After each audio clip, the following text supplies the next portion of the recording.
So merely paying a supplier, even $1 billion Ghana cedis, does not necessarily translate into a depreciation of the currency, except it is being suggested that then immediately the supplier who has earned that money will go and buy forex and hoard under his bed. But that is not.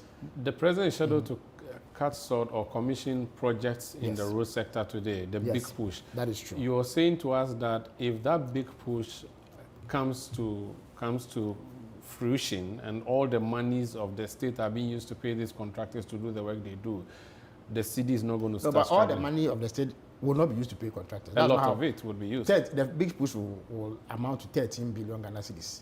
It's not significant enough the budget was in excess of 200 billion Ghana cedis. That is a small but you have percentage. other big ticket items. That is true. But the point is that if all of these even the claim that we are not spending is false. In fact, you had the finance minister when he presented the media budget. As of the time, in excess of 100 billion Ghana cedis had been spent through the payment of statutory funds, NHIS, GET Fund, the Common Fund, and what have you. And you see, all these payments trickle down. So when healthcare facilities render services and they go for payments at the NHIS, when you pay them, what do they do with the money? They spend it, don't they? Because they also have suppliers and other creditors who have advanced things to them on credit. When monies go to the Common Fund, so for instance, I am an MP for Abra Sebu Kwakye, so I'm an ex-official member of the Legislative Assembly. So I know that this year, all things being equal, this assembly in Abra Sebu Kwakye will receive up to 19 million Ghana cedis. They are going to build chips compounds, they will build classroom blocks, and they will do other things. The monies that will be used will go into the hands of people who supply items. Those cement, supply cement, blocks, and what have you. The laborers that they hire, those monies will be used to pay them. So the notion that unless you have paid the contractor, you've not spent is completely false. Okay, now you are going to spend more on the road sector. Sure. You have not implemented your road toll project yet. How are you going to balance that up? Well, because money is going and you're not getting revenue. You need to construct the road before you can toll it. Mm-hmm. So, but existing ones? Yes, but I think that the roads minister has spoken to that. Indeed, he was at the government accountability series a couple of months ago, and he indicated that it is something that they are working on. They are going to introduce an electronic tolling system that will make it easier, more convenient, faster for people to pay road toll. So when that is ready to be rolled out, but many of the roads that will be constructed will also be tolled so that we can have some money to carry on with maintenance so they don't deteriorate as quickly as we construct them. Okay. The past 8 months, the power problem it started, but then it appears you have dealt with it. I'm not going to ask a question on power unless you want something to say. Yeah, no. But of course, again, of course, I know that you media men have a saying that if it bleeds, it leads. So good news is often not something that you want to talk about. But the point is that we told the people of Ghana what we had inherited. We inherited an energy sector that was riddled with debts. There were debts in excess of 80 billion Ghana cedis. ECG alone owed 63 billion Ghana cedis.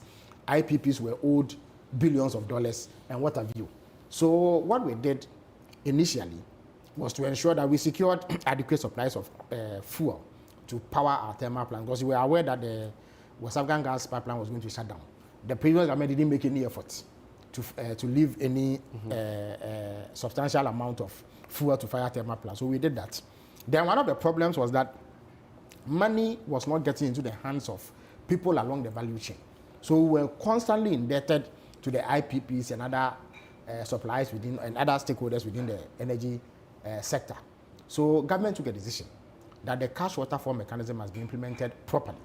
So now, once ECG collects money, and these days they average about 1.5 billion Ghana cedis a month, that money is shared in a manner that enables everybody in the value chain to obtain something to finance their operation. So that is what has led to the stability. Also, we found that there were outdated equipment, especially transformers. And I had such problems in the AK. I received several complaints about how transformers were blowing out and they were out of shape and were not working and all that. So the Energy Ministry has rolled out a program to replace those transformers. Indeed, I received calls in the last week or so from residents of AAK expressing satisfaction about the replacement of their transformers, which has led to some stability in electricity supply. So all these things have been done, and that is what has led to the stability. And also now, there is a regular supply of fuel.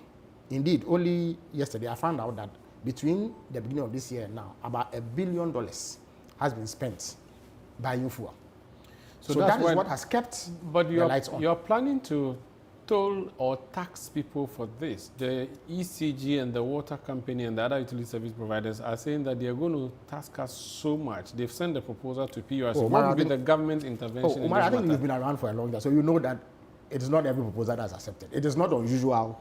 But the thing is that if you don't accept the proposal, the utility service providers, yeah, so I was they coming suffer. to that. No, what is that it is not always, in fact, it has never been the case that the utility service providers have received the exact amounts in the proposal that they present to PURC. Often they quote certain figures, but PURC looks at it and then strikes a certain balance, and then, but almost every time it is substantially reduced. What it is that as part of the IMF arrangements that the NPP entered into, and these documents are black, I can share it with you, they agreed with the IMF as a conditionality for accessing about $300 million when the review that took place before we came to power was completed.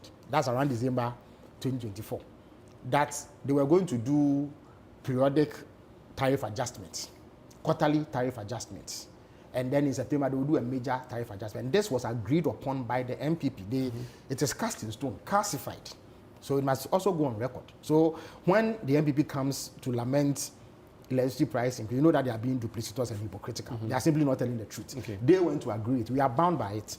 But often when this is about to happen, the PLC engages stakeholders in consultation. So they invite the utility companies to present proposals on what they would like to be done. But they will go through it with a fine comb and ensure that customers are not worse off. So you may have seen some figures being bandied about, but I am confident that those figures will not reflect in the tariff. Yes. Galamsey is one of the most topical issues before